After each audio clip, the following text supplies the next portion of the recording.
So as time went on, the separation between the art world and the church world got bigger and bigger and bigger, and it became vogue in the art world to be avant-garde. Who ever heard of that? From avant-garde. That's a French word. I'm a proud Frenchman. All right? Avant-garde means advanced guard, the tip of the sword, front runner. Okay? Well, in the art world, what that means is you got to be as edgy as you can. You got to push society's boundaries beyond the limit. The more out there and if you can make people go oh when they see your art, you're a real artist. And that's what happened. They wanted to evolve man. They wanted to force man to evolve. Okay? Modern examples of this counterculture are two paintings. One's a photograph, and one is a piece of, it's a urinal. You have Fountain by Marcel Duchamp and Piss Christ by Andre Serrano. Yes, you heard me correctly. Okay? Fountain is nothing more than a porcelain urinal that he signed. He took a Sharpie and he wrote R. Mutt 1917, and he put it on display in the gallery and went, art! And the art community went, you're a moron! And he went, no, it's art! And they went, no, it's a urinal. And he went, no, it's art. Today, that piece of art is considered the most influential piece of modern art in history. Look at that. First place. Go to the next slide. It won first place. It was called the most influential work of modern art. It won the Turner Prize in engraving. It beat Picasso's De Leon d'Avion and Andy Warhol's Marilyn Monroe depiction. A urinal that he signed. Now, the Piss Christ was a huge controversy. All the churches their heads were rolling and spinning, rightly so. He took a plastic crucifix and he put it in a glass of his own urine. And he took a photo of it. Okay? And he even got, you ready for this? The National Endowments for the Art gave him 15 grand for it. Yeah, people's heads were spinning. The art world considers that so wonderful, and they consider it the most glorious thing that you see, the hostility. That is what they consider some of the best art ever. The fountain picture, go back to the fountain picture, go back to the first place. You know, the little Armut toilet bowl there, okay, the urinal. This is how they honored that. You're going to like this, you're really going to like this. There was another artist that wanted to, let me scroll down here so I can read this to you, because you guys will find this hilarious. Let me see here. Find it. There was an artist that wanted to kind of brag on that thing, and he wanted to show because it was its anniversary. So you know what he did? He was a performing artist. He went to the bathroom in it. No.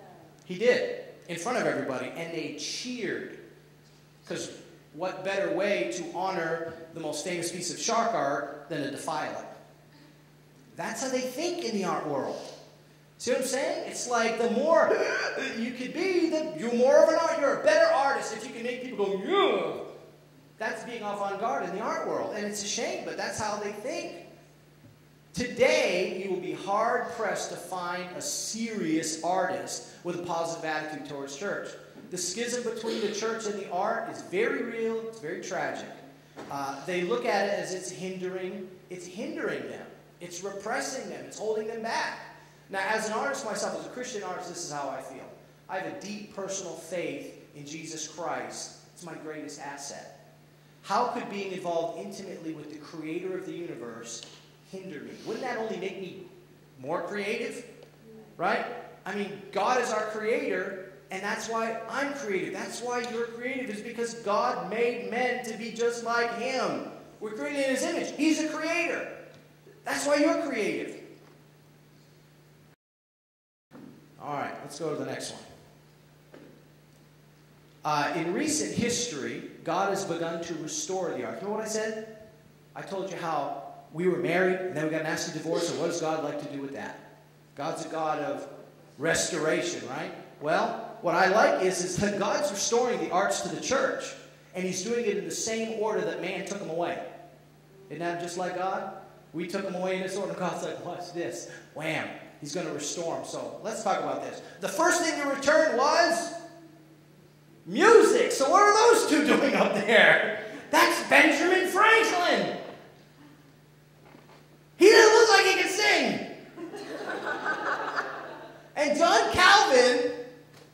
Love him, but he was the biggest stick in the mud in human history of the church. John Calvin, you understand, for centuries there was no music in the church. Historically, they didn't play musical instruments in church. That's what happens when you have church in a catacomb and you're worried the Romans are going to come and kill you. You be real quiet in church. Okay? Thousands of years. And as the church grew, look, no music was fiercely defended by the early church fathers. Augustine said no music. John Calvin, no music. John Wesley, no music. Charles Spurgeon, no music. And Ben Franklin, no music. You know what Ben Franklin said? He said music in the church is like the same kind of entertainment as the cabaret. You know, dancing girls. Yeah, this is what Ben Franklin, he actually wrote it in his newspaper. Ben Franklin said this, you ready? He said, the only time it would be okay for a church to have music in it is A, that church lost or never had the Spirit of Jesus, the pastor never had or lost the Spirit of Jesus, or the congregation never had or lost the Spirit of Jesus. That's the only time. Oh, and the last one, they just want to have entertainment like the cabaret. Ben Franklin said about it. John Calvin went even further. He said, the only kind of singing that's allowed, Kim, you can only sing the book of Psalms. Because that's the only one we know for sure is from God. So if you're going to sing, you sing them Psalms a cappella. Because music's the devil. So watch this. You guys are going to love this. You got to love the pipe organ. Like, pipe organs are pretty, aren't they? They're pretty cool and they sound cool and all that. They were first introduced, the first church that ever had music in it was a Catholic church, and Pope Vitilian decided he wanted the pipe organ. And look at the year he put it in. 666 AD. John Calvin did not miss that. He used that as his reason. See? The year that the evil Pope put it in there was the year 666. You do the math. You know? Yeah. But by the 18th century, even the Protestant church said when the first pipe organ was put in the Baptist church, heads started to roll like The Exorcist. I mean, they went nuts. And you know what they said? They said, this is just an insidious plot to get us to bow to the Pope. Because at the time, the only music was in Catholic churches, so they thought it was an evil plot to kind of put them under the control of the Catholic Church again. Isn't that silly? We think it's silly now, but, you know, when drums came into the thing and praise teams in the 60s, remember the Jesus movement? I wasn't even a twinkle in my daddy's eyes. Anybody here survive the 60s? Yeah, you survived it, right? You know? Okay? Did you ever see that magazine cover? Time magazine, the Jesus Revolution. Okay? By the time the 60s came out, you know, here come the hippies, and they had guitars. You can't have a guitar in church. That's the devil's music. Who's ever seen a Chick track? Remember Chick tracks? Little tracks, you know how to get saved? Little cartoon little things. Remember those? Okay? I actually see, because my mother-in-law, she's all into Chick tracks, right? There were Chick tracks out there that said, drums are the devil. Drummer boy over here. Who plays the drums? Just him? Anybody else play drums? Okay, he's our drummer in our church, right, Daryl? Daryl, Jack Chick had actual publications that said, drums are voodoo witchcraft from Africa. And if you play drums in your church, it's the devil in kind of sneaking into your church. That's what they thought.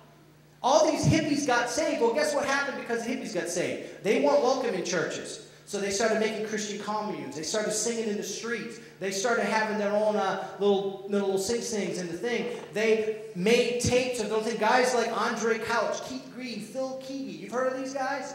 Yeah, they invented Christian contemporary music. They invented the modern praise and worship. What you see here is because of them hippies getting saved. God restoring the music. There are still churches, denominations to this day that are like, And they quote all these New Testament scriptures because in the New Testament, Tim, I don't care about them Old Testament scriptures that say praise him with the timbrel and the pipe and the this and the that musical instrument. The New Testament says praise him with spiritual hymns and songs. They didn't say it with an instrument. And yes, it's always a guy that talks like that too, by the way. Just so you know. Yeah, that's funny you know it is. It's so Yankee.